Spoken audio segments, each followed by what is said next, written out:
નમસ્કાર મિત્રો, કેમ છો? મજામાં ને? જ્ઞાન ચતુર કાર્યક્રમમાં અત્યાર સુધી તમે 1 થી 14 પ્રકરણનું પૂરેપૂરું તમે પુનરાવર્તન કરી લીધું છે, બરાબર ને? અને તમે તમારી નોટબુકમાં લખી પણ દીધું હશે અને તમારા શિક્ષકને કદાચ બતાવી પણ દીધું હશે. તો આજે આપણે થોડું વધારે પુનરાવર્તન કરીશું. આજે આપણે પ્રકરણ 1 થી 7નું પુનરાવર્તન કરીશું. જો તમારે કોઈ મુદ્દો બાકી રહી ગયો હોય તો આજે આપણે તેને ફરીથી પુનરાવર્તન કરી અને પાકો કરી લઈશું, બરાબર? તો જેથી તમને ધોરણ 9ની અંદર અને ધોરણ 10ની અંદર તકલીફ પડે નહીં અને ખૂબ સારી રીતે તમે ગણિતનો અભ્યાસ કરી શકો. તો મિત્રો, આપણે જ્ઞાન સેતુ અંતર્ગત પ્રકરણ 1ની અંદર વિવિધ સંખ્યાઓ વિશે અભ્યાસ કર્યો હતો. હા, સમય સંખ્યાઓ વિશે આપણે સમય સંખ્યાના ગુણધર્મોનો પણ અભ્યાસ કર્યો હતો. તમે બરાબર સારી રીતે તેનું પુનરાવર્તન કરી લીધું છે. તો ચાલો આપણે તે એક વખત વધુ પુનરાવર્તન કરી લઈએ. આપણને ખ્યાલ છે કે આપણે સમય સંખ્યાના જુદા જુદા ગુણધર્મો જોયા હતા. સવૃત્તાનો ગુણધર્મ, ક્રમનો ગુણધર્મ, જૂથનો ગુણધર્મ. તો જુઓ, સમય સંખ્યાઓ સરવાળા માટે સંવૃત છે, બાદબાકી માટે તો હા, બાદબાકી માટે પણ સંવૃત છે. એટલે કે કોઈ પણ બે સમય સંખ્યાઓની બાદબાકી કરીએ તો મળતી સંખ્યા પણ સમય સંખ્યા મળે છે. તો તેને સંવૃત્તાનો ગુણધર્મ કહેવાય. તો એ જ રીતે ગુણાકાર, તો ગુણાકાર માટે પણ સંવૃત છે. અને ભાગાકાર માટે, તો ભાગાકાર માટે નથી. હા, જો શૂન્યેતર સંખ્યાઓ લઈએ તો તેના માટે સંવૃત્તાનો ગુણધર્મ ધરાવે છે. કારણ કે જો છેદમાં 0 આવે તો ભાગાકાર શક્ય નથી અને 0 એ સમય સંખ્યા છે. જો 0 સિવાયની સંખ્યાઓ માટે સંવૃત્તાનો ગુણધર્મ શક્ય છે, બાકી શક્ય નથી. તો આપણને બરાબર યાદ છે. સરવાળા માટે ક્રમનો ગુણધર્મ અસ્તિત્વ ધરાવે છે, તો બાદબાકી માટે ક્રમના ગુણધર્મનું પાલન થતું નથી. ગુણાકાર માટે થાય છે અને ભાગાકાર માટે બરાબર થતું નથી. એ જ રીતે જૂથનો ગુણધર્મ, તો સરવાળા માટે જૂથના ગુણધર્મનું પાલન થાય છે. જૂથનો ગુણધર્મ એટલે જો કોઈ પણ 3 સંખ્યાનો આપણે સરવાળો કરવાનો હોય, કોઈ પણ 2 સંખ્યાની અંદર ત્રીજી સંખ્યા ઉમેરીએ તો આપણને સરવાળો સમાન જ મળે છે. તેને જૂથનો ગુણધર્મ કહેવાય. તો સમય સંખ્યાઓ માટે જૂથના ગુણધર્મનું પાલન થાય છે. બાદબાકી માટે, તો બાદબાકી માટે થતું નથી. ગુણાકાર માટે થાય છે અને ભાગાકાર માટે થતું નથી. મિત્રો, આ ઉપરાંત આપણે ગુણાકારનું સરવાળા પર વિભાજનનો ગુણધર્મ પણ જોયો હતો અને તેનું સારી રીતે પુનરાવર્તન કરી લીધું હતું. અને તેને અનુરૂપ આપણે થોડા કોયડા પણ જોયા હતા અને તમે સારી રીતે તમારી નોટબુકમાં લખી દીધા હશે. તો ચાલો તેને અનુરૂપ આપણે થોડા કોયડા જોઈ લઈએ. મિહિર પાસે 17/5 કિલોગ્રામ મુખવાસ છે. તેણે બીજો 3/4 એટલે કે 3/4 કિલોગ્રામ મુખવાસ ખરીદ્યો અને શ્વેતા પાસે મિહિર કરતાં 2/3 ગણો મુખવાસ છે. તો શ્વેતા પાસે કેટલા કિલોગ્રામ મુખવાસ હશે? તો મિત્રો, અહીંયા આપણે તેની ગણતરી કરીએ. તો મિહિર પાસે કેટલો મુખવાસ છે? તો મિહિર પાસે કેટલો મુખવાસ હતો? 17/5 કિલોગ્રામ મુખવાસ હતો. તેને કેટલો ખરીદ્યો? બરાબર 3/4 કિલોગ્રામ. તો આ મિહિર પાસે આટલા કિલોગ્રામ મુખવાસ થશે. તો શ્વેતા પાસે કેટલો છે? તો તેના કરતાં 2/3 ગણું. એટલે કે આના જે છે મિહિર પાસે તેના કરતાં 2/3 ગણું મુખવાસ શ્વેતા પાસે છે. તો અહીંયા જુઓ, આ કયો ગુણધર્મ આવ્યો? બરાબર, ગુણાકારનું સરવાળા પર વિભાજન. તો આ દાખલો તમે કોઈ પણ રીતે તમે ગણી શકો છો. સીધી ગણતરી પણ કરી શકો છો અથવા તમે તે ગુણધર્મનો ઉપયોગ કરીને પણ ગણતરી કરી શકો છો. તો ચાલો આપણે તેની ગણતરી કરીએ. તો આપણને ખ્યાલ છે ગુણાકારનું સરવાળા પર વિભાજન હોય તો પહેલાં શું કરીશું? બરાબર, આ બંનેની સંખ્યાનો ગુણાકાર વત્તા આ બંનેનો પહેલી સંખ્યાનો, પહેલાં 2/3નો પ્રથમ સંખ્યા સાથે, ત્યારબાદ 2/3નો બીજી સંખ્યા સાથે. ચાલો ગુણાકાર કરીએ. 17 × 2 = 34 અને 5 × 15. અહીંયા થશે 3 × 6 અને 4 × 12. હવે આપણને ખ્યાલ છે કે જ્યારે બે સંખ્યાનો સરવાળો કરવાનો હોય ત્યારે આપણે લસા લેવો જોઈએ. તો 12 અને 15નો લસા કેટલો આવશે? બરાબર, 12 અને 15નો લસા આવશે 60. તમે લસા શોધતા અગાઉના ધોરણમાં શીખી ગયા છો અને આપણે તેનું પુનરાવર્તન પણ કર્યું છે. તો આપણે અહીંયા 60 આપણે લસા લઈશું. તો ઉપર કેટલા આવશે? તો 34 × 4 આવશે. કેટલા થશે? 136. વત્તા અહીંયા આવશે 5 આવે એટલે 6 35. ચલો સરવાળો કરી દઈએ તો 166 ભાગ્યા 60. હવે આપણે છેદ ઉડાડતા તમને આવડે છે. આપણે 166 અને 60ના અવયવ પાડીશું અને સમાન જે અવયવ હોય તેને દૂર કરીશું તો આપણને જવાબ મળશે 83 ભાગ્યા 30 કિલોગ્રામ. એટલે કે શ્વેતા પાસે 83 ભાગ્યા 30 કિલોગ્રામ મુખવાસ છે. મિત્રો, તમે તમારી નોટબુકની અંદર આ જ રીતે કદાચ દાખલો ગણ્યો હશે અથવા આ સિવાય બીજી અન્ય રીતે પણ કોઈ દાખલો ગણેલો હોય અને જો તમારો જવાબ 83 ભાગ્યા 30 કિલોગ્રામ આવે તો તમારો જવાબ અને તમારો દાખલો બંને સાચો છે. મિત્રો, ચાલો આ ઉપરાંત આપણે બીજો કોયડો જોઈ લઈએ. તો તમારા જ્ઞાન સેતુ પુસ્તકના પેજ નંબર 11ના દાખલા નંબર 2 આપણે જોઈએ. 5 ભાગ્યા 7 અને 2.1 વચ્ચેની 3 સમય સંખ્યા શોધો. આપણે અગાઉના ધોરણની અંદર પૂર્ણાંક સંખ્યાઓ શોધવાનું શીખ્યા હતા અને આપણે આનું જ્ઞાન સેતુ અંતર્ગત પુનરાવર્તન પણ કરી લીધું. જ્યારે કોઈ પણ 2 સંખ્યાઓ આપેલી હોય અને તેમની વચ્ચેની સમય સંખ્યા શોધવાની હોય તો કઈ રીતના શોધાય? તો ચાલો અહીંયા આપણે આ સંખ્યા કયા સ્વરૂપમાં છે? બરાબર, આ છે એ મિશ્ર અપૂર્ણાંક છે. શુદ્ધ અપૂર્ણાંક, અશુદ્ધ અપૂર્ણાંક અને મિશ્ર સંખ્યા વિશે આપણને ખ્યાલ છે. તો આનું આપણે સામા રૂપાંતર કરવું પડશે. બરાબર, અશુદ્ધ અપૂર્ણાંકમાં રૂપાંતર કરીશું તો એક સંખ્યા થશે 5 ભાગ્યા 7 અને આ થશે 5 દુ 10, 10 ને 1 11 ભાગ્યા 5. તો આપણને ખ્યાલ છે આ બંનેનો ગુણાકાર અને અહીંયા સરવાળો કરીશું તો 11 ભાગ્યા 5. હવે જ્યારે આપણે કોઈ પણ 2 સમય સંખ્યાઓ આપેલી હોય અને તેમની વચ્ચેની સમય સંખ્યા શોધવી હોય તો તેનો છેદ સમાન કરવો પડે. તો અહીંયા બંનેનો આપણે છેદ સરખો કરીશું. તો અહીંયા 5 છે અને 7 છે. બંનેનો લસા કેટલો આવશે? બરાબર 35. તો આપણે અહીંયા 7 ને 5 વડે ગુણીશું તો ઉપર 5 ને પણ 5 વડે. એ જ રીતે અહીંયા 5 ને 7 વડે તો 11 ને પણ 7 વડે. તો જવાબ કેટલો થશે? 25 ભાગ્યા 35 અને અહીંયા થશે 77 ભાગ્યા 35. તો જુઓ અહીંયા છેદ સમાન થઈ જાય છે. અહીંયા 35 છેદ અને અંશમાં અહીંયા 25 અને 77 છે. તો એનો મતલબ એ થયો કે આપણે 25 થી 77 વચ્ચેની કોઈ પણ સંખ્યાઓ લઈશું તો તે બંને આ બેની વચ્ચેની સંખ્યાઓ થશે. તો કોઈ પણ સંખ્યા હું લખી શકું. આપણે 3 સંખ્યાઓ લખવાની છે તો હું લખી દઉં 30 ભાગ્યા 35, 40 ભાગ્યા 35 અને 50 ભાગ્યા 35. તો આ રીતે આપણે કોઈ પણ 2 સંખ્યાઓ આપેલી હોય તો તેમની વચ્ચેની સમય સંખ્યા આ રીતે આપણે શોધી શકીએ છીએ. તો તમે આ રીતે દાખલો ગણ્યો હશે. સાચું છે ને તમારો જવાબ? હા, બિલકુલ સાચો. ખૂબ સરસ. આ રીતે આપણે પ્રકરણ 1ની અંદર આપણે પુનરાવર્તન કર્યું હતું. ત્યારબાદ આપણે પ્રકરણ 2ની અંદર પણ પુનરાવર્તન કર્યું હતું. શાનું કર્યું હતું? બરાબર, સમીકરણનું. વિવિધ પ્રકારના સમીકરણ જોયા હતા ને તેનો ઉકેલ મેળવ્યો હતો. એક બાજુ ચલ હોય તેવા સમીકરણ, 2 બાજુ ચલ હોય તેવા સમીકરણ અને હા, તેને અનુરૂપ થોડા કોયડા પણ જોયા હતા. બરાબર, તમે તમારી નોટબુકમાં બધું લખી દીધું હશે. તો ચાલો આપણે ફરીથી થોડું તેનું પુનરાવર્તન કરી લઈએ પ્રકરણ 2નું સમીકરણનું. ચાલો, તમારા જ્ઞાન સેતુ પુસ્તકના પેજ નંબર 16 ઉપર આવો એક દાખલો આપેલો છે કે રાધા એક ટોપલીમાં કેટલાક ફૂલો લઈ 3 મંદિરોની એક પછી એક મુલાકાત કરે છે. દરેક મંદિરે તેની ટોપલીમાં રહેલા ફૂલોના અડધા ફૂલ ધરે છે અને અંતમાં તેની ટોપલીમાં 3 ફૂલ વધ્યા. તો રાધા પાસે શરૂઆતમાં ટોપલીમાં કેટલા ફૂલ હશે? તો અહીંયા મિત્રો રાધા છે તેની ટોપલીમાં ફૂલો લઈ અને મંદિરના દર્શન કરવા જાય છે. તો અહીંયા 3 મંદિર છે અને શરૂઆતના જે ફૂલ હોય તે સૌ પ્રથમ તેના અડધા અહીંયા મૂકે છે. ત્યારબાદ જે વધે તેના અડધા અહીંયા મૂકે છે અને ત્યારબાદ જે વધે તેના અડધા અહીંયા મૂકે છે અને છેલ્લે તેની પાસે કેટલા ફૂલ વધે છે? 3. તો રાધા પાસે શરૂઆતમાં કેટલા ફૂલ હશે?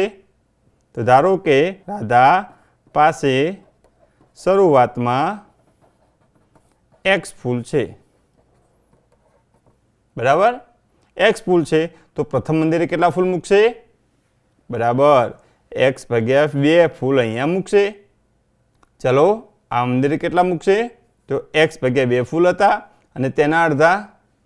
વેરી ગુડ, તેના અડધા થશે x ભાગ્યા 4. ખૂબ સરસ, તમે ખૂબ સરસ રીતે તમારી નોટબુકમાં લખેલો છે. ચલો અહીંયા કેટલા ફૂલ આવશે? બરાબર, x ભાગ્યા 4 અડધા એટલે x ભાગ્યા 8 અને 3 ફૂલ વધ્યા તો તેની પાસે કુલ કેટલા ફૂલ હતા? x. તો આ બધાનો આપણે સરવાળો કરીશું તો આપણને જવાબ શું મળશે? બરાબર, કુલ ફૂલ કેટલા છે તે આપણને મળશે. તો ચાલો આપણે સરવાળો કરીએ. x ભાગ્યા 2, x ભાગ્યા 4, x ભાગ્યા 8 વત્તા 3 બરાબર x. આપણને ખ્યાલ છે જ્યારે અંશ અને છેદ આપેલું હોય અને સરવાળાની કે બાદબાકીની નિશાની હોય 24 બરાબર. તો અહીંયા આપણે પહેલાં 24 લખી દઈશું. હવે અહીંયા કેટલા આવશે? બરાબર, અહીંયા 2 છે તો 2ની જગ્યાએ 24 લાવવા માટે આપણે 2ને 12 વડે ગુણવા પડે તો ઉપર થશે 12x. અહીંયા કેટલા થશે? બરાબર 6x અને અહીં કેટલા થશે? વેરી ગુડ 3x થશે વત્તા 3 બરાબર x. હવે બધાનો સરવાળો કરીશું તો 12 વત્તા 6 એટલે 18, 18 વત્તા 3 કેટલા થશે? બરાબર 21x. નીચે થશે 24 વત્તા 3 બરાબર x. હવે અહીંયા આપણે લઈ લઈએ 21x વત્તા 72 વત્તા 24x તો 72 બરાબર 24x ઓછા 21x તો કેટલા વધશે અહીંયા? બરાબર 3x. આપણે તો x ની કિંમત શોધવાની છે તો x બરાબર કેટલા થાય? 72 ભાગ્યા 3 તો કેટલો જવાબ આવશે? બરાબર 24. તો એનો મતલબ એ થયો કે રાધા પાસે શરૂઆતમાં 24 ફૂલ ટોપલીમાં હશે. તો પ્રથમ મંદિરે કેટલા ફૂલ મૂક્યા? બરાબર 12, બીજા મંદિરે 6 અને ત્રીજા મંદિરે 3 તો તેની પાસે કેટલા ફૂલ વધશે? 3. તો આ રીતે તમે તમારી નોટબુકમાં આ કોયડો ખૂબ સરસ રીતે લખ્યો હશે. ચાલો આના જેવો જ બીજો કોયડો પેજ નંબર 16 ઉપર 5 નંબરનો કોયડો આપેલો છે. ચાલો તે પણ જોઈ લઈએ. તમે ચેક કરી લેજો કે તમારી નોટબુકમાં તમે જે કોયડો લખ્યો છે તેનો જવાબ આ જ આવે છે કે અલગ આવે છે.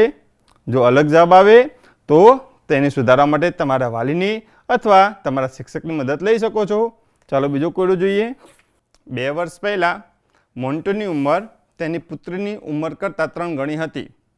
2 વર્ષ બાદ મોન્ટુની ઉંમરના બમણા તેની પુત્રીની ઉંમરના 5 ગણા જેટલી થશે. તો બંનેની હાલની ઉંમર શોધો. હવે આપણે બંનેની હાલની ઉંમર શોધવાની છે. તો આપણે અહીંયા જુઓ, તમે કોયડો કોઈ પણ રીતે ગણેલો હોય પણ આપણે સરળતા ખાતર તો અલગ રીતે ગણીએ. આપણે એનો કોષ્ટક બનાવી દઈએ. બરાબર, તો અહીંયા કોષ્ટક બનાવીએ. તો અહીંયા લખીએ મોન્ટુની ઉંમર, અહીંયા લખી દઈએ તેની પુત્રીની ઉંમર. અહીંયા આપણે હાલની ઉંમર લખતા નથી. હાલ બરાબર, ઉંમર હાલની લખતા નથી. 2 વર્ષ પહેલાંની, કારણ કે અહીંયા આપેલું છે ને 2 વર્ષ પહેલાં, તો 2 વર્ષ પહેલાં અને 2 વર્ષ બાદ. હવે જો હાલની ઉંમર મોન્ટુની ઉંમર તેની પુત્રની ઉંમર કરતાં 3 ગણી છે તો ઓછી ઉંમર કોની છે? તેની પુત્રની. જો પુત્રીની ઉંમર આપણે x લઈએ તો મોન્ટીની ઉંમર કેટલી થશે? પુત્રીની ઉંમર કરતાં 3 ગણી. કેટલી લખી હતી તમે? બરાબર 3x વર્ષ. આપણે અહીંયા વર્ષ લખીશું એટલે યાદ રાખવાનું કે ઉંમર હંમેશા શામાં હશે? અહીંયા વર્ષમાં. બરાબર. હવે આપણે 2 વર્ષ બાદ, હવે જુઓ આ તો 2 વર્ષ પહેલાંની ઉંમર છે તો હાલની ઉંમર કેટલી થાય? આ 2 વર્ષ પહેલાંની ઉંમર 3x તો હાલની કેટલી થશે? વેરી ગુડ 3x વત્તા 2 અને તેની પુત્રીની ઉંમર x વત્તા 2. હવે આપણે 2 વર્ષ બાદની ઉંમર, તો હાલની ઉંમર 3x વત્તા 2 તો 2 વર્ષ બાદની કેટલી થશે? બરાબર, બીજા 2 વર્ષ આપણે ઉમેરી દઈએ તો 3x વત્તા 4 અને તેની પુત્રીની બરાબર x વત્તા 4. હવે જો અહીંયા આપણે ધ્યાનથી જોઈશું તો 2 વર્ષ બાદ મોન્ટીની ઉંમરના બમણા, એટલે આના બમણા કરીશું તો થશે 2 3x વત્તા 4. તે તેની પુત્રીની ઉંમરના 5 ગણા છે તો તેની 5 ગણા એટલે x વત્તા 4ના બરાબર. ચલો હવે આ તો તમને આવડે જ છે. 2 બાજુ ચલ હોય તેવું સમીકરણ ઉકેલ્યું હતું ને તમે? ચાલો ફરીથી આપણે એક વખત ચેક કરી લઈએ. તો 3 દુ 6x, 4 દુ 8 5 ગુણ્યા એક્સ એટલે 5x અને 5 ચોક 20. હવે આપણને ખ્યાલ છે કે ચલને આપણે એક બાજુ લાવીશું અને અચલને એક બાજુ લાવીશું. તો આપણે શું કરીશું? અહીંયા 5x ને આ બાજુ લાવી દઈએ તો 6x ઓછા 5x અને થશે 20 ઓછા 8. તો 6x માંથી 5x બાદ થાય તો કેટલા વધે? 1x અને 20 માંથી 8 જાય તો બરાબર 12. એટલે કે તેની પુત્રીની 2 વર્ષ પહેલાંની ઉંમર થશે 12. તો હાલની ઉંમર શોધવા માટે શું કરવું પડે? બરાબર અહીંયા 12 આવશે. તો હાલની ઉંમર કેટલી થશે? 12 વત્તા 2 એટલે કેટલા આવે? 14 વર્ષ. અને મોન્ટુની હાલની ઉંમર કેટલી થશે? 3 ગુણ્યા x એટલે કે 3 ગુણ્યા 12 કરીશું તો 12 તરી 36. તો આ તો 2 વર્ષ પહેલાંની ઉંમર છે. આપણે તો હાલની ઉંમર શોધવાની છે. તો તેમાં શું કરીશું? બરાબર 2 ઉમેરશો તે જવાબ મળશે. એટલે કે મોન્ટુભાઈની હાલની ઉંમર 38 વર્ષ અને તેની પુત્રની હાલની ઉંમર 14 વર્ષ. મેં આ રીતે લખેલો છે. તમે થોડો અલગ રીતે પણ લખ્યો હોય. હવે જો મેં અહીંયા કિંમત અહીંયા મૂકી છે. આપણે કિંમત અહીંયા નીચે મૂકીને જ ગણતરી કરવાની છે. તો તમને ખ્યાલ આવી જાય એટલે ડાયરેક્ટ આપણે અહીંયા કિંમત મૂકી અને ગણતરી કરેલ છે. મિત્રો આ ઉપરાંત આપણે બીજા કોયડા પણ જોયેલા હતા. બરાબર. તો ચાલો આપણે તેવો જ એક કોયડો તમારા બુકના પેજ નંબર 17 ઉપરનો ચોથો કોયડો આપણે જોઈ લઈએ. 5x ઓછા 4 ભાગ્યા 6 બરાબર 4x વત્તા 1 ભાગ્યા 5. તો જુઓ અહીંયા જે કોયડો આપેલો છે તે અગાઉના કોયડા જેવો જ છે. 2 બાજુ ચલ હોય તેવો કોયડો. પરંતુ અહીંયા 2 બાજુ ચલ તો છે, સાથે સાથે અંશ અને છેદ બંને છે. તો આ કોયડો આપણે કેવી રીતના ઉકેલીશું? ચાલો આપણે જોઈ લઈએ.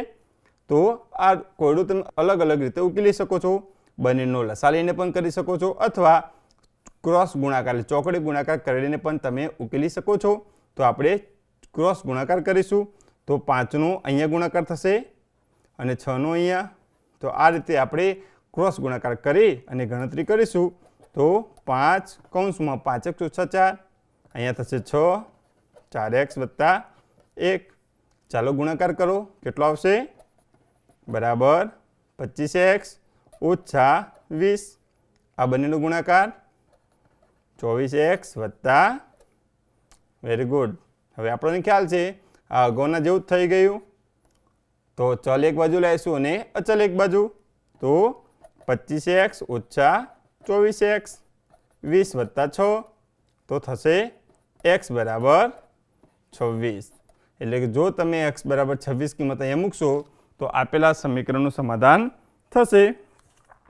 ચાલો આના જેવો જ એક બીજો કોયડો છે, કોયડો નંબર 5, તે આપણે જોઈ લઈએ. વિજય અને મોહનની હાલની ઉંમરનો ગુણોત્તર 4:5 છે અને 5 વર્ષ પછી તેમની ઉંમરનો ગુણોત્તર 5:6 છે. તો તેમની હાલની ઉંમર શોધો. તો જુઓ મિત્રો, તેમની હાલની ઉંમરનો ગુણોત્તર છે 4:5. બરાબર. આપણને ખ્યાલ છે જેમ એ આપણને ગુણોત્તર દર્શાવે છે 4 ગુણોત્તર 5 તેમ પણ આપણે કહી શકીએ, પણ આપણે વાંચીએ છીએ 4:5. તો ધારો કે વિજયની હાલની ઉંમર આપણે લઈ લઈએ 4x વર્ષ અને મોહનની હાલની ઉંમર લઈએ. કેટલી લીધી હશે આપણે? તમે નોટબુકમાં દાખલો ગણ્યો હશે. કેટલી લીધી છે? બરાબર. વિજયની 4x તો મોહનની 5x વર્ષ. હવે આપણે 5 વર્ષ પછીની ઉંમર લેવાની. તો કેટલી થશે? Very good. 4x વત્તા 5 અને 5x વત્તા 5. ચલો તેમનો ગુણોત્તર કેટલો થશે? તો આપણે આ રીતના લખીશું 4x વત્તા 5 અને 5x વત્તા 5. તો ગુણોત્તર થશે 5/6. આ રીતે તમે કર્યો છે ને. અહીંયા એક સ્ટેપ લખવાનું છે કે વિજયની 5 વર્ષ પછીની ઉંમર 4x વત્તા 5 વર્ષ અને મોહનની એ જ રીતે 5x વત્તા 5 વર્ષ. મેં અહીંયા બોલી દીધું છે, ડાયરેક્ટ આ સ્ટેપ લખ્યું છે. ચાલો ચોકડી ગુણાકાર કરીશું. તો 6 4x વત્તા 5 અને 5 5x વત્તા 5. ચોકડી ગુણાકાર 6 ચોક 24x. કેટલો આવશે અહીંયા? બરાબર 30. એ જ રીતે અહીંયા ગુણાકાર 5 ગુણ્યા 5 25x અને અહીંયા થશે. ચાલો હવે આપણે અચલ અને અચલની આપણે ગોઠવણી કરીએ. તો થશે 30 ઓછા 25 25x ઓછા 24x. તો અહીંયા 5 અને એ થશે x. એટલે કે xની કિંમત થાય છે 5. હવે આપણે વિજયની હાલની ઉંમર શોધવાની છે, તો તેની અંદર આપણે એક્સની જગ્યાએ 5 મૂકીશું તો આપણને વિજયની ઉંમર મળશે. તો કેટલી વિજયની ઉંમર આવી? હા, તમારે નોટબુકમાં જોઈને નથી કહેવાનું, અહીંયા ગુણાકાર કરીને કહેવાનું છે. કેટલો આવશે? બરાબર, વિજયની હાલની ઉંમર 20 વર્ષ અને મોહનની હાલની ઉંમર બરાબર 5 ગુણ્યા 5 25 વર્ષ. તો આ રીતે તમે તમારી નોટબુકમાં આવા કોયડા ઉકેલ્યા હશે અને લગભગ બધાના જવાબ સાચા જ છે. બરાબર ને? તો આ રીતે જો તમને કોઈ હજુ ભૂલ રહી ગયું હોય તો તમે તમારા શિક્ષકશ્રીની પણ મદદ લઈ શકો છો. મિત્રો, ત્યારબાદ આપણે પ્રકરણ 3ની અંદર ચતુષ્કોણ વિશેની માહિતી મેળવી હતી. હા, જુદા જુદા પ્રકારના ચતુષ્કોણ જોયા હતા અને તેના ગુણધર્મોનો પણ અભ્યાસ કર્યો હતો અને ગુણધર્મોને આધારે આપેલા જે દાખલા હતા એ તેની અંદર તેનો ઉપયોગ કરી અને તેની ગણતરી કરી હતી. અને જાતે ગણી અંતર્ગત જે દાખલા આપેલા છે તે તમે તમારી નોટબુકમાં લખ્યા હશે. બરાબર ને? ચાલો આપણે થોડા બીજા આવા કોયડા જોઈ લઈએ જે તમારી જ્ઞાનસૂત્રની પુસ્તકમાં આપેલા જ છે, પરંતુ એક વખત ફરીથી આપણે તેનું પુનરાવર્તન કરી લઈએ. પેજ નંબર 23 ઉપર કોયડો નંબર 3 તો આપેલો છે કે સમાંતર બાજુ ચતુષ્કોણની સામસામેની બાજુનો માપ 3x + 2 અને 5x - 4 હોય તો બાજુનો માપ શોધો. હવે મિત્રો, આપણે ચતુષ્કોણના વિવિધ ગુણધર્મોનો અભ્યાસ કરી ગયા. બરાબર ને? તો સમાંતર બાજુ ચતુષ્કોણના ગુણધર્મો કયા કયા આવે? બરાબર, સમાંતર બાજુ ચતુષ્કોણની અંદર સામસામેની બાજુના માપ સરખા હોય અને બંને બાજુઓ કેવો એકબીજાને સમાંતર. બરાબર, તો આપણે તે જ ગુણધર્મોનો ઉપયોગ કરી અને આ કોયડો ઉકેલીશું. તો સમાંતર બાજુ ચતુષ્કોણની સામસામેની બાજુનો માપ 3x + 2 અને 5x - 4 છે. તો ચાલો, તો શું થશે? બંનેના માપ સરખા થાય તો 3x + 2 બરાબર 5x - 4. આ તો આપણું શું બની ગયું? વેરી ગુડ, સમીકરણ જે આપણે અગાઉ શીખી ગયા. તો ચલ એક બાજુ અને ચલ એક બાજુ, તો આપણે 3x - 5x - 4 - 2, તો 3x - 5x એટલે બરાબર -2x અને અહીંયા થશે માઇનસ. હવે આપણે બંને સાઈડ શું કરીશું? 2 વડે ભાગીશું. અહીંયા ઓછા છે એટલે -2 વડે ભાગીશું. તો જવાબ કેટલો થશે? હા, તમે તમારી નોટબુકમાં લખેલો છે, બિલકુલ સાચું, x બરાબર 3 થશે. તો અહીંયા બાજુનું માપ કયા થશે? તો આપણે xની જગ્યાએ 3 મૂકીશું તો આપણને બાજુનું માપ મળશે 3x + 2 એટલે કે 3xની જગ્યાએ 3 મૂકીશું +2, 3 × 3 = 9 +2 એટલે કેટલા આવશે? બરાબર 11. જો તમે અહીંયા જવાબ મૂકશો તો પણ 11 જ આવશે. ચાલો ચેક કરી લઈએ, કારણ કે બંને બાજુ સામસામેની છે અને સામસામેની બાજુનો માપ કેવા હોય? હંમેશા સરખા. તો 5 × 15 - 4 કેટલો જવાબ આવે છે? 11. તો આ રીતે તમે આ કોયડો ઉકેલ્યો છે. તો આપણે ગુણધર્મો ખાસ યાદ રાખવાના છે, કારણ કે આપણને અગાઉના ધોરણમાં તે ખૂબ જ ઉપયોગી છે. સમલંબ ચતુષ્કોણ PQRSમાં PQ સમાંતર RS, અહીંયા જે નિશાની આપેલી છે તે સમાંતર રેખાઓ દર્શાવવા માટેની છે, તમને ખ્યાલ છે. તો ખૂણા P બરાબર 95 હોય તો એસનું માપ શોધો. અહીંયા આપણે આવી આકૃતિ થશે. હવે જુઓ, અહીંયા એક વસ્તુ ખાસ યાદ રાખવાની, અહીંયા આપણો ગુણધર્મ આપેલો છે PQ સમાંતર RS. બરાબર, તો આપણે તે રીતે લખીશું. તો PQ અને RS, તો RS આપણે જો સિક્વન્સ યાદ રાખવાની, PQ આપણે આપેલું છે PQ RS, તો PQ R અને S આ રીતના આપણે થશે. બરાબર, તો PQ RS, અહીંયા PQ અને RS બંને એકબીજાને કેવા છે? સમાંતર. હવે આપણે ગુણધર્મ યાદ કરો. તમે અહીંયા જુદા જુદા ગુણધર્મોનો ઉપયોગ કરી શકો છો. આ બંને જે બાજુઓ છે એ સમાંતર રેખાઓ થશે, આ તેમની છેદિકા થશે. તો આ બંને કેવા થશે? છેદિકાની એક જ બાજુના અંતઃકોણ, તેનો પણ તમે ઉપયોગ કરી શકો. અને હા, સમલંબ ચતુષ્કોણનો ગુણધર્મ કે બે સમાંતર રેખાઓની વચ્ચે જે બંને ખૂણા બને છે તે બંને ખૂણાના માપનો સરવાળો થાય 180. તો બંને વસ્તુ સરખી જ છે, એટલે કે ખૂણા P અને ખૂણા Sના માપનો સરવાળો થશે 180. તો Pનું માપ કેટલું છે? બરાબર 95. ખૂણો S બરાબર 180. તો ખૂણો S બરાબર 180 માંથી આપણે 95 માઇનસ કરી દઈએ તો કેટલા આવશે જવાબ? બરાબર, તો ખૂણા Sનું માપ થશે 85. બરાબર, તો આ રીતે આપણે આપેલા ખૂણાનું માપ આપણે શોધી શકીએ છીએ. આ બધા જ ચતુષ્કોણના ગુણધર્મો ખાસ યાદ રાખવાના છે, કારણ કે આપણે અગાઉના ધોરણમાં ખૂબ જ ઉપયોગી છે. ચાલો એક બીજો ચતુષ્કોણ આપણે જોઈ લઈએ. તો તમારી જ્ઞાન સેતુ પુસ્તકના પેજ નંબર 25 ઉપર ત્રીજા નંબરનો કોયડો આપેલો છે. ચાલો તે જોઈ લઈએ. ડીઆર, DEAR સમબાજુ ચતુષ્કોણ છે. તેના વિકર્ણોની લંબાઈ 30 સેન્ટીમીટર અને 16 સેમી છે. તો આ ચતુષ્કોણની પરિમિતિ આપણે શોધવાની છે. હવે જુઓ, અહીંયા આપણે નવો ચતુષ્કોણ આવ્યો સમબાજુ. તેના માટે તમારે સમબાજુ ચતુષ્કોણના ગુણધર્મો ખાસ યાદ રાખવા પડે. તો તમને યાદ જ છે કયા કયા આવે? બરાબર, વિકર્ણો પરસ્પર કેવા હોય? એકબીજાને કાટખૂણે દુભાગે છે. જુઓ, આપણે એની આકૃતિ દોરીએ અને તેની બધી જ બાજુનું માપ પણ કેવા હોય? સરખા. જો એક લઈએ વિકર્ણ અને બીજો વિકર્ણ લઈએ તો નામ આપી દઈએ DEAR, ડીયર.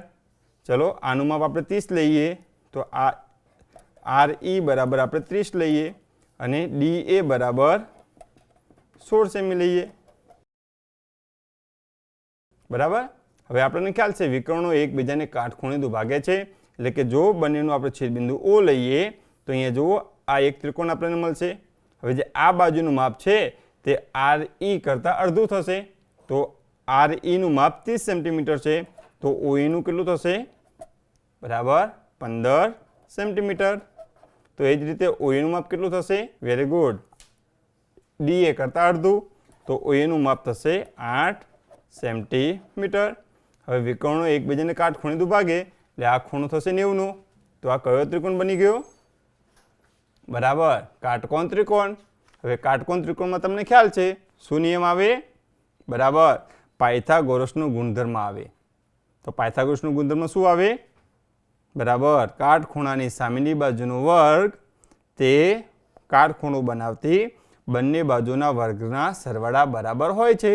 તો લખીએ તો AE નો વર્ગ બરાબર OE નો વર્ગ વત્તા OA નો વર્ગ. તો OE નો વર્ગ એટલે 15 નો વર્ગ અને 8 નો વર્ગ. 15 નો વર્ગ થશે 225 અને 8 નો 64. તો કેટલો જવાબ આવે? બરાબર, AE નો વર્ગ એટલે 289. તો AE કેટલું થશે? બરાબર 17 સેન્ટીમીટર. તો AE આપણને મળ્યું 17 સેન્ટીમીટર. હવે આપણને ખ્યાલ છે કે સમબાજુ ચતુષ્કોણની બધી જ બાજુનું માપ સરખા હોય તો તેની પરિમિતિ કેટલી થશે? બરાબર, DER ની પરિમિતિ બરાબર તો 17 × 4, કારણ કે બધી જ બાજુનું માપ સરખા હોય. તો 17 ચોક 68 સેન્ટીમીટર. તો જુઓ મિત્રો, અહીંયા આપણે ચતુષ્કોણના ગુણધર્મોનો ઉપયોગ કરી અને આપેલા ચતુષ્કોણની પરિમિતિ શોધી. તો આ રીતે તમારે બધા જ ચતુષ્કોણના ગુણધર્મો ખાસ યાદ રાખવાના છે અને તેને આધારે વિવિધ કોયડા ઉકેલવાનો તમારે પ્રયત્ન કરવાનો છે. મિત્રો, તો આ રીતે આપણે બધા જ ચતુષ્કોણના ગુણધર્મો આપણે જોયા હતા અને તેનું પુનરાવર્તન ખૂબ સરસ રીતે કર્યું હતું અને તેના વિવિધ કોયડા પણ જોયા. આજે પણ આપણે તેના અનુરૂપ બીજા કોયડાનો થોડો આપણે અભ્યાસ કર્યો અને તેનું પુનરાવર્તન કર્યું. બરાબર. જો તમે આ કોયડા તમે નોટબુકમાં લખેલા હોય તો સાથે સાથે તમે ચેક પણ કરતા રહેજો કે તમે જે જવાબ લખેલા છે સાચા છે કે ખોટા છે. બરાબર. જો તેમાં તમને કોઈ ભૂલ દેખાય, તમારો જવાબ તેની સાથે મેળ ના ખાતો હોય એટલે કે યોગ્ય ના હોય તો તમે તમારા વાલી અને શિક્ષકની મદદ લઈ શકો છો. મિત્રો, ત્યારબાદ આપણે એક બીજી પ્રકરણનું પણ પુનરાવર્તન કર્યું, રચનાઓ. બરાબર, તમે જુદા જુદા ચતુષ્કોણની રચના કરી હતી અને સાથે સાથે વિવિધ ખૂણાઓની અને રેખાખંડનો દ્વિભાજકની પણ રચના કરી હતી ને? હા, અને તમે તમારી નોટબુકમાં લખ્યું પણ હતું અને વિવિધ રચનાઓ દોરી પણ હતી. તો ચાલો આપણે તેને અનુરૂપ વિવિધ માપના ખૂણાઓ કઈ રીતના દોરાય તેની રચનાઓનું થોડું પુનરાવર્તન કરી લઈએ. વંશના ખૂણાની રચના કરવી. તો મિત્રો, આપણે જુદા જુદા ખૂણાની રચના આપણે જોઈ હતી. તો તેની અંતર્ગત આપણે 90ના ખૂણાની રચના શીખી લઈએ. તો જુઓ, સૌ પ્રથમ આપણે એક કિરણ દોરીશું. તેને આપણે OX નામ આપી દઈએ. હવે O ને કેન્દ્ર લઈ અને યોગ્ય માપનું તમને જે અનુકૂળ લાગે તે અનુકૂળ માપની ત્રિજ્યા લઈ અને તમારે ચાપ મારવાનો છે. તો જે આ રીતના તમે અર્ધવર્તુળ પણ દોરી શકો છો. તો જે OX ને જ્યાં છેદે છે ત્યાં તમે A નામ આપો. હવે એને કેન્દ્ર લો અને જે આપણે ત્રિજ્યા લીધી હતી તે ત્રિજ્યા લઈ એને કેન્દ્ર લઈ અને ચાપ મારો તો તે અગાઉના ચાપને છેદશે. તો આ કયો ખૂણો બનશે? વેરી ગુડ, તમને યાદ છે 60નો ખૂણો બનશે. હવે જો હું છેદે છે બંને ત્યાં હું મૂકું અને ફરીથી બીજો ચાપ મારીશ અહીંયા.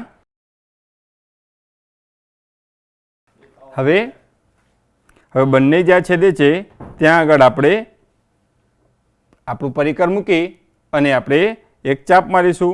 તો જુઓ અહીંયા બંને ચાપ છેદે છે તો કયો ખૂણો બનશે? બરાબર, જો હું O અને આ બંને બિંદુને હું જોડીશ તો 60નો ખૂણો બનશે અને આ બંનેને જોડીશ તો 120નો ખૂણો બનશે. હવે આને કેન્દ્ર લઈ અને આપણે અહીંયા ચાપ મારીશું. એટલે જો અહીંયા આપણે દ્વિભાજક લઈએ છીએ ખૂણાનો, બરાબર, તો બંનેને જોડી દઈશું. તો આ રીતના બંને એકબીજાને છેદે છે. આ જે છેદબિંદુ છે તેને આપણે O સાથે જોડી દઈએ. તો જુઓ આ જે ખૂણો બને છે એ આ ખૂણો 90° છે. તો આ રીતે આપણે 90ના ખૂણાની રચના કરી શકીએ છીએ. હવે જો 45નો ખૂણો તમે કહ્યું હોય તો તમે શું કરશો? બરાબર, ખૂણાના દ્વિભાજકની રચના તમને આવડે છે તો 90નો આપણે અડધો ખૂણો કરીશું. તો અહીંયાથી આપણે અહીંયા અને અહીંયા આ બે જગ્યાએ આપણે પરિકર મૂકીશું અને ચાપ મારીશું. બંને જ્યાં છેદે તેને આપણે O સાથે જોડીશું તો 45નો ખૂણો મળી જશે. તો આ રીતે તો જુઓ આ ખૂણો BOA એ આપણો 90° ખૂણો તૈયાર થઈ ગયો. તો હવે જો તમને એમ કહ્યું હોય 45નો ખૂણો કઈ રીતના બનાવશું? તો બરાબર, આપણે A અને આ બંને બિંદુ આગળ આપણે પરિકર મૂકીશું અને બંને જ્યાં છેદે એટલે ચાપ મારીશું. બંને ચાપ જ્યાં છેદે તેને આપણે O સાથે જોડીશું તો અહીંયા જે ખૂણો બનશે તે ખૂણો 45નો થશે. તો આ રીતે આપણે વિવિધ ખૂણાઓ અને તેને આધારે વિવિધ ચતુષ્કોણની રચના આપણે જોઈ હતી અને ખૂબ સરસ રીતે તમે તે તમારી નોટબુકમાં દોર્યા હતા. ત્યારબાદ મિત્રો આપણે આપેલી માહિતીની ગોઠવણી કરતા અને તે ગોઠવણીની આધારે વિવિધ આલેખ દોરતા શીખ્યા હતા. હા, તમે લંબ આલેખ, દ્વિલંબ આલેખ દોર્યા હતા અને એ આલેખના આધારે થોડા પ્રશ્નો પણ તમે આપ્યા હતા અને ખૂબ સરસ રીતે તમે તેનું પુનરાવર્તન પણ કર્યું હતું. ત્યારબાદ આપણે માહિતીના પ્રતિનિધિરૂપ મૂલ્યો વિશે પણ આપણે ચર્ચા કરી હતી અને ખૂબ સરસ રીતે તેનું પુનરાવર્તન કર્યું છે અને તમને સારી રીતે મધ્યક, મધ્યસ્થ, બહુલક અને વિસ્તાર વિશે તમારો એનો ખ્યાલ છે બહુ સ્પષ્ટ થઈ ગયો છે. બરાબર ને? તો ચાલો આપણે ખ્યાલ વધુ સ્પષ્ટ કરવા માટે આપણે તેના અમુક કોયડાઓ જોઈ લઈએ. 12 વિદ્યાર્થીઓના ગુણ નીચે મુજબ છે. આ માહિતીનો વિસ્તાર, સરાસરી, બહુલક અને મધ્યસ્થ શોધો. હવે જુઓ મિત્રો, જ્યારે પણ આપણને આવો કોઈ કોયડો આપેલો હોય તો સૌ પ્રથમ આપણે તેને ચડતા ક્રમમાં ગોઠવી દેવું ખાસ જરૂરી છે. જો તમે ચડતા ક્રમમાં ગોઠવી દો તો તમને સરળતાથી કોયડો ઉકેલી શકો છો. તો ચડતા ક્રમમાં તમે ઉતરતા ક્રમમાં પણ ગોઠવી શકો, ચડતો કે ઉતરતો ગમે તે. ચાલો આપણે તેને ચડતા ક્રમમાં ગોઠવીએ તો સૌથી પહેલું અવલોકન કયું આવશે? બરાબર, સૌથી નાનું હોય તે સૌથી પહેલાં આવે તો સૌથી નાનું અવલોકન કયું છે? Very good, 17. ચલો ત્યારબાદ એની બાજુવાળું 18, ત્યારબાદ બરાબર 23. તમે આ રીતે બધા જ અવલોકન તમે તમારી નોટબુકમાં ગોઠવ્યા છે. 31 પછી કયું આવશે? બરાબર 35, 35 પછી 37, 38, 39 અને 42. તો જુઓ આ રીતે આપણે બધા જ અવલોકને ચડતા ક્રમમાં ગોઠવી દઈએ. હવે આપણે એક પછી એક માહિતીના પ્રતિનિધિરૂપ મૂલ્યો કઈ રીતના શોધાય તે આપણે તેનું પુનરાવર્તન કરી લઈએ. તો સૌપ્રથમ આપેલું છે વિસ્તાર. તો વિસ્તાર માટે તમને ખ્યાલ છે તેનું સૂત્ર કયું આવશે? બરાબર, આપેલા અવલોકનો પૈકી મહત્તમ અવલોકન અને લઘુત્તમ અવલોકન. તો મહત્તમ કેટલું છે? 42 ને લઘુત્તમ 17. આ વિસ્તારનું સૂત્ર છે. વિસ્તાર બરાબર આપેલા જે અવલોકનો છે તે પૈકી મહત્તમ અવલોકન ઓછા લઘુત્તમ અવલોકન.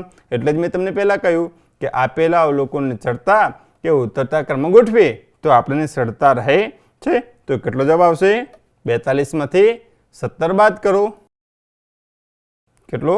25. તો આપેલા અવલોકનનો વિસ્તાર કેટલો થશે? 25. એટલે કે આપેલા અવલોકનો 17 થી 42 વચ્ચે જે અંતર છે તે ટોટલ કેટલું છે 25. ચાલો ત્યારબાદ આપણે શોધીએ સરાસરી. સરાસરીને બીજું શું પણ કહેવાય? બરાબર, સરાસરીનું બીજું નામ મધ્યક પણ છે. તે તમે હવે શીખશો. તો જુઓ, સરાસરીનું સૂત્ર કયું છે? તો બધા અવલોકનનો સરવાળો ભાગ્યા કુલ અવલોકન. તો અહીંયા કુલ કેટલા અવલોકન છે? 12. તો બધા અવલોકનનો આપણે સરવાળો કરવો પડે. તો 17 + 18 + 23 + 25 + 29 + 31 + 35 + 37 +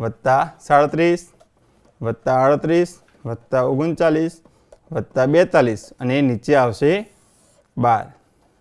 હવે જુઓ, અહીંયા બધા અવલોકનનો સરવાળો કરવાનો છે. હવે તમે કરી શકશો ને? કારણ કે આ તો આપણે પુનરાવર્તન કરી રહ્યા છીએ. આ તો તમને થોડું યાદ કરાવશું કે સરાસરીનું સૂત્ર શું આવે. તો આ તમે ફરીથી પ્રયત્ન કરજો કે આ જે સરાસરી છે તે કેટલી આવે છે. તો બધાનો સરવાળો કરજો અને જે જવાબ આવે તેને 12 વડે ભાગજો. એટલે તમને આપેલી જે માહિતી છે તેની તમને સરાસરી મળી જશે. ચાલો ત્યારબાદ આપણે શું શોધીએ? બહુલક. તો બહુલકનું સૂત્ર શું હતું? બરાબર, સૌથી વધુ વખત પુનરાવર્તન પામતો અવલોકન. બીજા શબ્દોમાં કહીએ તો સૌથી વધુ વખત આવતું અવલોકન. તો તમે જોઈ શકશો કે સૌથી વધારે વખત કયું અવલોકન આવે છે? સૌથી મોટું નહીં, સૌથી વધારે વખત. તો જે જો 17 એક વખત, 18 એક વખત, 23 એક વખત એમ કરતા જઈશું તો જુઓ 35 2 વખત આવે છે. એનો મતલબ શું થશે કે આપણો બહુલક કેટલો છે? 35. બરાબર, તમારી બુકમાં તમે લખ્યો હશે જવાબ. ચલો મધ્યસ્થ શોધી લઈએ. હવે જુઓ, મધ્યસ્થ માટે 2 સૂત્ર હતા. તમને યાદ છે ને? હા, તો યુગ્મ અને અયુગ્મ. જો યુગ્મ અવલોકન આપેલા હોય તો તેનું સૂત્ર અલગ હતું અને અયુગ્મ આપેલા હોય તો તેનું સૂત્ર અલગ હતું. તો યુગ્મ અવલોકનો હોય તો તેનું સૂત્ર હતું n/2 અવલોકન વત્તા n/2 વત્તા 1 અવલોકન ભાગ્યા 2. હવે n/2 એટલે કયું થશે? બરાબર, 12/2 અવલોકન વત્તા 12/2 વત્તા 1 અવલોકન. 12/2 એટલે 6 અવલોકન. 6 અવલોકન કયું છે? ચેક કરો. 1 2 3 4 5 અને 6 31 વત્તા 12/2 એટલે 6 વત્તા 1 એટલે 7 અવલોકન કયું આવ્યું? બરાબર, 35 ભાગ્યા 2. ચલો જવાબ કેટલો આવશે? 31 વત્તા 35 એટલે બરાબર 66 ભાગ્યા 2 એટલે 33. એટલે કે આપેલા અવલોકનનો મધ્યસ્થ, એટલે કે આપેલી જે માહિતી આપેલી છે 12 વિદ્યાર્થીના ગુણની માહિતી, તેનો જે મધ્યસ્થ છે એ મધ્યસ્થ 33 આવે છે. તો આ રીતે આપણે માહિતીના પ્રતિનિધિરૂપ મૂલ્યોની આપણે ગણતરી કરી શકીએ છીએ. મિત્રો, ત્યારબાદ આપણે વર્તુળાલેખ વિશે આપણે અભ્યાસ કર્યો હતો અને તેને આધારે આપણે થોડા પ્રશ્નો પણ આપ્યા હતા અને તેના કોયડા પણ આપણે ઉકેલ્યા હતા. તો જુઓ, અહીં વર્તુળાલેખ આપેલો છે, તેને આધારે આપણે પ્રશ્નોના જવાબ આપવાના છે. તો જુઓ, નીચે માનવ શરીરમાં વિવિધ ભાગો કે દ્રવ્યોમાં જરૂરી દૈનિક પ્રોટીનનું પ્રમાણ દર્શાવતો પાઈ ચાર્ટ રજૂ કરેલ છે. તેના અભ્યાસ પરથી આપણે પ્રશ્નોના જવાબ આપવાના છે. હવે જો અહીંયા કુલ પ્રોટીનનું પ્રમાણ કેટલું છે? 36 ગ્રામ લેવું. શરીરમાં કુલ પ્રોટીનનું પ્રમાણ છે એ 36 ગ્રામ છે. અહીંયા તમે જોઈ શકો છો કે પ્રોટીનનું પ્રમાણ આપણને આપેલું છે.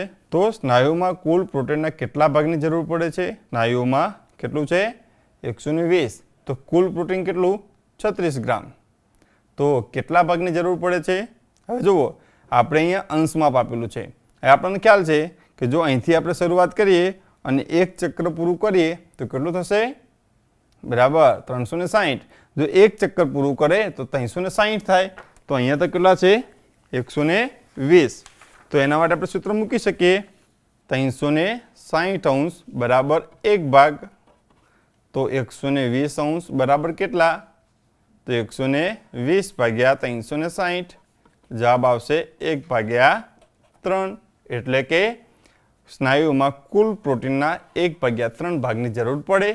તો અહીંયા આપણે કહી શકીએ, જો તમે આકૃતિ ઉપર પણ જોઈ શકશો કે જે સ્નાયુઓ છે એ ત્રીજો ભાગ રોકે છે, બરાબર. એટલે જો આકૃતિના 3 સરખા ભાગ કરીએ તો એમાંથી ત્રીજો ભાગ સ્નાયુઓનો થશે, તો 1/3. ચાલો બીજો પ્રશ્ન જોઈ લઈએ. હાડકાના બંધારણ માટે દૈનિક કેટલા ગ્રામ પ્રોટીનની જરૂર પડે?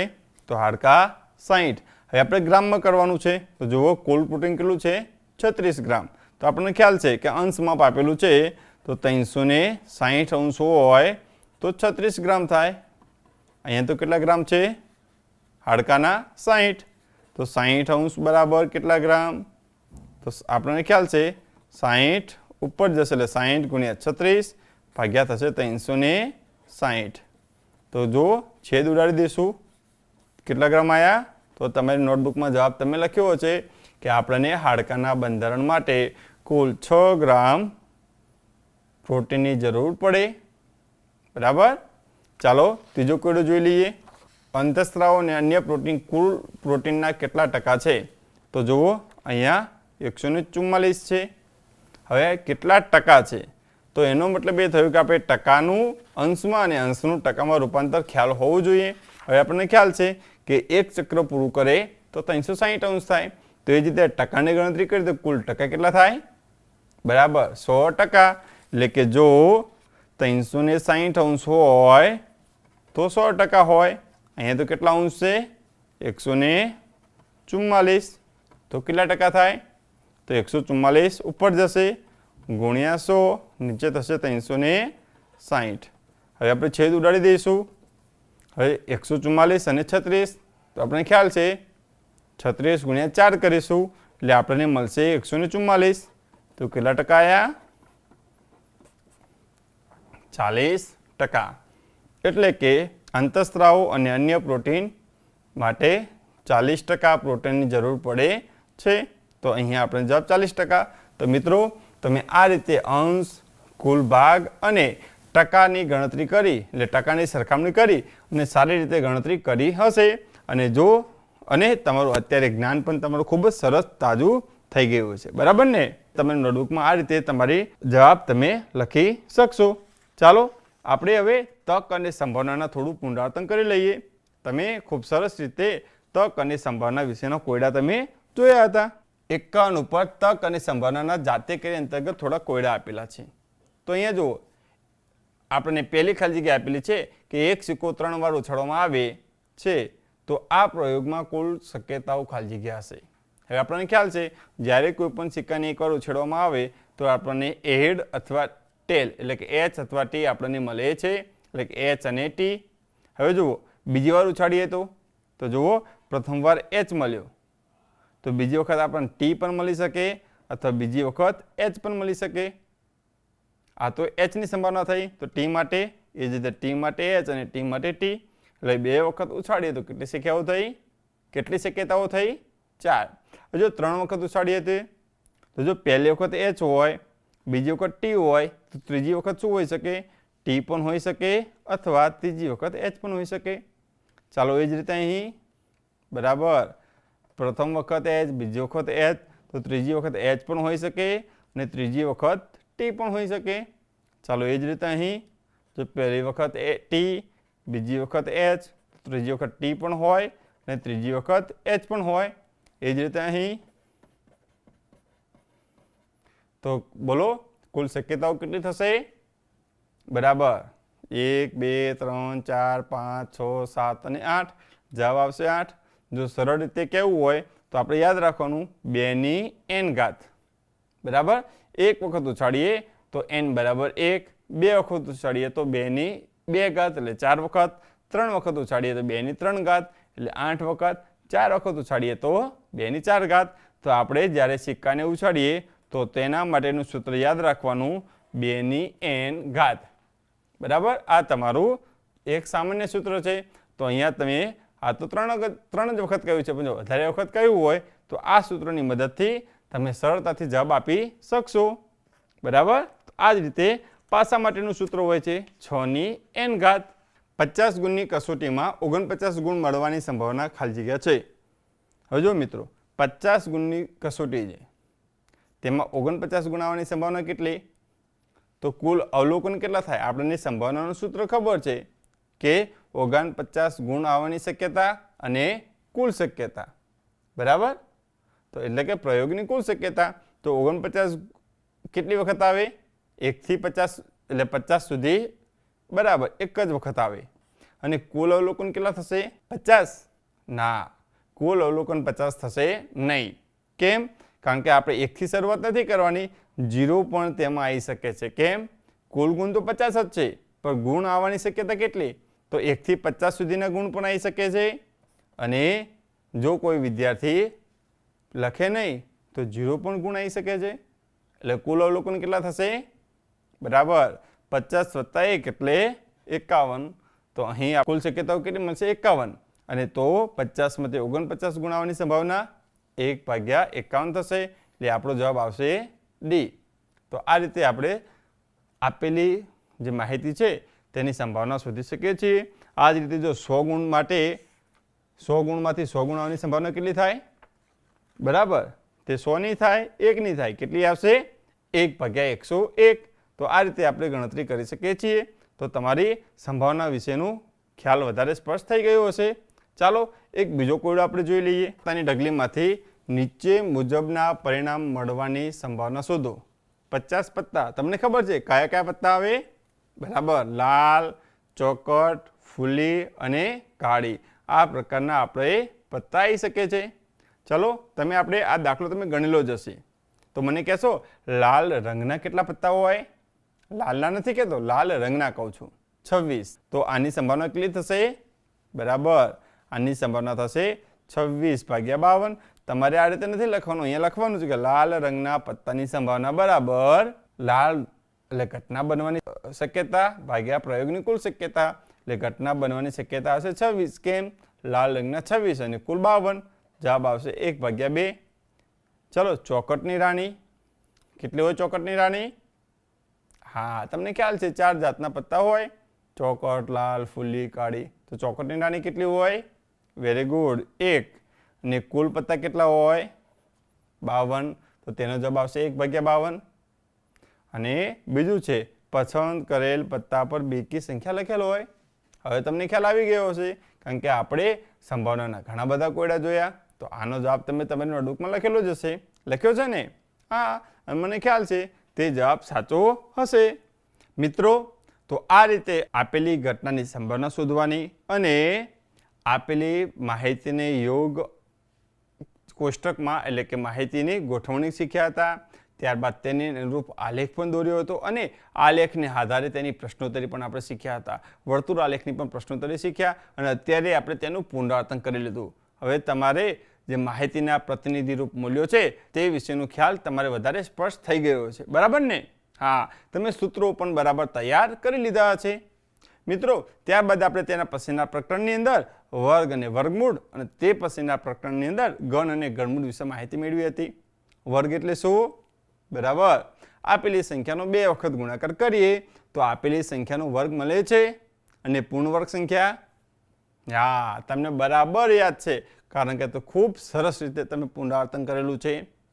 હા, તો આપેલી સંખ્યા જે સંખ્યાનો વર્ગ હોય તેને પૂર્ણ વર્ગ સંખ્યા કહે છે. એટલે કે 4 એ 2 નો વર્ગ છે તો 4 ને પૂર્ણ વર્ગ સંખ્યા કહેવાય. એટલે કે આપેલી સંખ્યા કોઈ સંખ્યાનો વર્ગ હોય તો આપેલી સંખ્યાને પૂર્ણ વર્ગ સંખ્યા કહે છે. મિત્રો, આપણે ત્યારબાદ વિવિધ પ્રકારની પેટર્ન પણ જોઈ હતી અને ખૂબ સરસ રીતે તેનું પુનરાવર્તન પણ કર્યું હતું. ત્યારબાદ આપણે આપેલી જે સંખ્યા છે તેનો વર્ગ કઈ રીતના શોધવું તે પણ જોયું હતું. હા, ગુણાકારની રીતે નહીં, સીધો ગુણાકાર નહીં, પણ નિત્યસેમનો ઉપયોગ કરી અને આપેલી સંખ્યાનો વર્ગ કઈ રીતના શોધાય તે આપણે જોયું હતું. અને તેની મદદથી આપણે ગમે તેટલી મોટી સંખ્યા આપેલી હોય તેનો વર્ગ આપણે સરળતાથી શોધી શકીએ તે પણ જોયું હતું. અને એકમનો અંક 5 હોય, હા, તેની એક સરળ રીત જોઈ હતી કે જો એકમનો અંક 5 હોય તો તે સંખ્યાનો વર્ગ કઈ રીતના શોધાય તે ખૂબ સરસ રીતે જોયું હતું. તો મિત્રો, તો ચાલો અત્યારે આપણે વર્ગ અને વર્ગમૂળ અંતર્ગત થોડા કોયડાનું ફરીથી પુનરાવર્તન કરી લઈએ, જેથી તમારું જ્ઞાન વધારે સ્પષ્ટ થઈ જાય અને આગળના ધોરણોમાં તમને કોઈ તકલીફ પડે નહીં. મિત્રો, તમારા જ્ઞાનસેતુ પુસ્તકના પેજ નંબર 60 ઉપર આવો એક કોયડો આપેલો છે કે આપેલી સંખ્યાઓના વર્ગ શોધો. તો તો અહીંયા છે 48 અને 31. આપણે બે સંખ્યાઓ લઈ અને તેનું આપણે પુનરાવર્તન કરી લઈએ. હવે જો 48 છે, આપણે 48નો વર્ગ શોધવાનો છે. તો આપણને ખ્યાલ છે કે 48નો વર્ગ શોધવા માટે આપણે નજીકમાં એકમના સ્થાનનો 0 હોય તેવી સંખ્યા પસંદ કરીશું. તો અહીંયા 48 છે, તો 48ની આજુબાજુ બે સંખ્યા આવે, 40 અને 50. તો તમે કોઈ પણ સંખ્યા લઈ શકો છો. હું અહીંયા લઉં છું 48ની જગ્યાએ 50 ઓછા 2નો વર્ગ. હવે ચલો આ નિત્યસમ છે. શું આવશે એનો જવાબ? બરાબર, એનો વર્ગ ઓછા 2ab વત્તા bનો વર્ગ. તે નિત્યસમ આપણે ઉમેરીએ તો 50નો વર્ગ ઓછા 2 એટલે 50 ગુણ્યા 2 વત્તા 2નો વર્ગ. 50નો વર્ગ 2500 બરાબર, અહીંયા ગુણાકાર કરો. 50 દુ 100, 100 દુ 200 વત્તા 4. તો કેટલો થશે અહીંયા? બરાબર 2300 આવશે તો 4 એટલે જવાબ આવશે 2304 એટલે કે 2304. તો આ રીતે આપણે નિત્યસમનો ઉપયોગ કરી અને આપેલી સંખ્યાનો વર્ગ શોધી શકીએ છીએ. ચાલો અહીંયા તો આપણે બાદબાકી લીધી. ચાલો આ જ રીતે આપણે 31નું શોધીએ. તો 31 માટે આપણે શું કરીશું? તો 31 માટે આપણે લઈએ 30 અને 40 બે સંખ્યાઓ આવે તો આપણે લઈએ 30 વત્તા 1નો વર્ગ. તો થશે 30નો વર્ગ વત્તા 2, 31 વત્તા 1નો વર્ગ. 30નો વર્ગ કેટલો થશે? બરાબર 900 વત્તા 2 ગુણ્યા 30 એટલે 60 વત્તા 1. ચલો સરવાળો કરો 961. જો તમે અહીંયા 31માં 30 વત્તા 1ની જગ્યાએ 40 ઓછા 9 લખ્યું હોત તો પણ તમને જવાબ આટલો જ મળત. મિત્રો, ત્યારબાદ આપણે આપેલી સંખ્યાનું વર્ગમૂળ વિવિધ રીતે શોધતા શીખ્યા હતા. હા, પુનરાવર્તી, બાદબાકી, અવિભાજ્ય, અવયવ અને ભાગાકારની રીતે. ખ્યાલ છે ને તમને? હા, તો ચાલો તે પૈકી આપણે અવિભાજ્ય અવયવની રીત અને ભાગાકારની રીતે આપેલી સંખ્યાનું વર્ગમૂળ કઈ રીતે શોધાય તે આપણે જોઈ લઈએ. અવિભાજ્ય અવયવની રીતથી વર્ગમૂળ શોધો. તો જુઓ 1089. તો અહીં આપણે 1089નું અવિભાજ્ય અવયવની રીતે વર્ગમૂળ શોધવાનું છે. તો કઈ રીતના શોધીશું? તો આપણે સૌ પ્રથમ અહીંયા અવિભાજ્ય અવયવ પાડીશું. હવે જુઓ, તમે અવિભાજ્ય અવયવ કોઈ પણ રીતે પાડી શકો છો. અવયવ ઝાડનો પણ તમે ઉપયોગ કરી શકો છો. હવે જુઓ, આપણે વિવિધ ચાવીનો અભ્યાસ કર્યો હતો. તો ચલો અહીંયા 9 છે તો કેટલા વડે ભાગ ચલાવીશું? 2 વડે ભાગ ચાલશે? Very good. નહીં ચાલે. કેમ? એકમનો અંક 0, 2, 4, 6, 8 નથી એટલે 2 વડે ભાગ ચાલશે નહીં. ચાલો 3 વડે. હા, તો તેના માટે આપેલા અંકોનો સરવાળો કરવો પડશે. કેટલો જવાબ આવશે? 18. તો 18 3ના ઘડિયામાં આવશે. બરાબર, 18 3ના ઘડિયામાં આવશે. તો આપણે 3 વડે ભાગ ચલાવીશું તો કેટલા આવશે? 363. ચલો ફરીથી 3 વડે ભાગ ચાલશે? હા, ફરીથી 3 વડે ભાગ ચલાવીશું તો જવાબ કેટલો આવશે? 121. હવે જો તમે 1 થી 30 સુધીના વર્ગ સારી રીતે તમે તૈયાર કર્યા હોય તો તમને ખ્યાલ હશે 121 કોનો વર્ગ થાય? વેરી ગુડ, 11નો વર્ગ થાય. તો આ રીતે આપણે અવિભાજ્ય અવયવ પાડી શકીએ છીએ. તમને ખ્યાલ છે કે 1 થી 100 સુધી કુલ 25 અવિભાજ્ય સંખ્યાઓ છે. બરાબર, કઈ કઈ છે એ પણ તમને ખ્યાલ છે. 1089નું વર્ગમૂળ શોધીએ તો તેને આપણે આ રીતે લખી શકીશું. તો અહીંયા લખીશું 3નો વર્ગ ગુણ્યા 11નો વર્ગ. હવે આપણે વર્ગમૂળ શોધવાનું છે. તો આપણને ખ્યાલ છે આ વર્ગમૂળનો સંકેત છે. તો થશે 3 ગુણ્યા 11. તો કેટલો જવાબ આવશે? બરાબર, તો 1089નું વર્ગમૂળ થશે 33. તો આ રીતે આપણે આપેલી સંખ્યાનું વર્ગમૂળ શોધી શકીએ છીએ. ભાગાકારની રીતે આપેલી સંખ્યાનું વર્ગમૂળ શોધવું. તો આપણને ખ્યાલ છે કે ભાગાકારની રીતે વર્ગમૂળ શોધવા માટે સૌપ્રથમ આપણે આ રીતના સંખ્યા લખીશું. આ બાજુથી 2 2ની જોડ બનાવીશું અને હવે કઈ સંખ્યા મૂકીશું? બરાબર, અહીંયા સંખ્યા સમાન જ આવશે. તો અહીંયા 3 મૂકીશું તો 3 તરી 9 આવશે. કેટલા વધશે? 2. હવે જો અહીંયા કયું ચિહ્ન છે? દશાંશ ચિહ્ન. તો અહીંયા પણ દશાંશ ચિહ્ન આવશે. હવે મૂકીશું અહીંયા 28. હવે ચલો અહીંયા કેટલા મૂકવાના? 3. 3 વત્તા 3 જે સંખ્યા હોય તે જ અહીંયા મૂકી બંનેનો સરવાળો કરો. તો 3 વત્તા 3 એટલે 6. હવે જુઓ, આપણે ફરીથી અહીંયા એવી કોઈ સંખ્યા મૂકવાની કે જેનો અહીંયા જે મૂકીશું તો બંનેનો ગુણાકાર કેવો આવે 228 કરતાં ઓછો આવે. જો 1 મૂકશું તો 61 ગુણ્યા 1 એટલે 61 થશે. જો 2 મૂકીશું તો 62 ગુણ્યા 2 થશે. જો 3 મૂકીશું તો 63 ગુણ્યા 3 થશે. અને 4 મૂકીશું તો બરાબર 64 ગુણ્યા 4 થશે. તો કઈ સંખ્યા આવશે? તમે તમારી નોટબુકમાં લખી હશે, બરાબર 3 આવશે. તો અહીંયા આપણે ફરીથી 3 મૂકીશું. કેટલો જવાબ આવે? 189. તો 228 માંથી 189 બાદ કરો, કેટલો જવાબ આવશે? 39. ચાલો અહીંયા કઈ સંખ્યા મૂકીશું? બરાબર ફરીથી આપણે 3 જ મૂકીશું. તો 3 વત્તા 3 એટલે 6 અને અહીંયા 6 ઉપરથી કેટલા નીચે ઉતરશે? બરાબર. ચાલો હવે અહીંયા કઈ સંખ્યા મૂકીશું? હા, તમે ગુણાકાર કર્યો હશે, બરાબર. અહીંયા ફરીથી આપણે 6 મૂકીશું. તો અહીંયા પણ આપણે 6 મૂકવા પડે. તો 767નો 6 વડે ગુણાકાર કરો, જવાબ કેટલો આવશે? બરાબર 3996 તેનો જવાબ આવશે. તો અહીંયા જે સંખ્યા મળી તે આપણો જવાબ થશે. તો 11.2896નો જવાબ આવશે 3.36. તો આ રીતે આપણે આપેલી સંખ્યાનું વર્ગમૂળ શોધી શકીએ છીએ. તો મિત્રો, આ રીતે તમે તમારી નોટબુકની અંદર વર્ગ અને વર્ગમૂળ, ઘન અને ઘનમૂળને અંતર્ગત વિવિધ કોયડા તમે તમારી નોટબુકમાં લખ્યા હશે. અને આજે આપણે તેને અનુરૂપ થોડું પુનરાવર્તન કર્યું. તો મિત્રો, આજે આપણે તમારી જ્ઞાન સેતુ પુસ્તકના પ્રકરણ 1 થી 7નું સારી રીતે પુનરાવર્તન કર્યું. અને તમે ખૂબ ધ્યાન દઈ અને તેનું પુનરાવર્તન કર્યું હશે.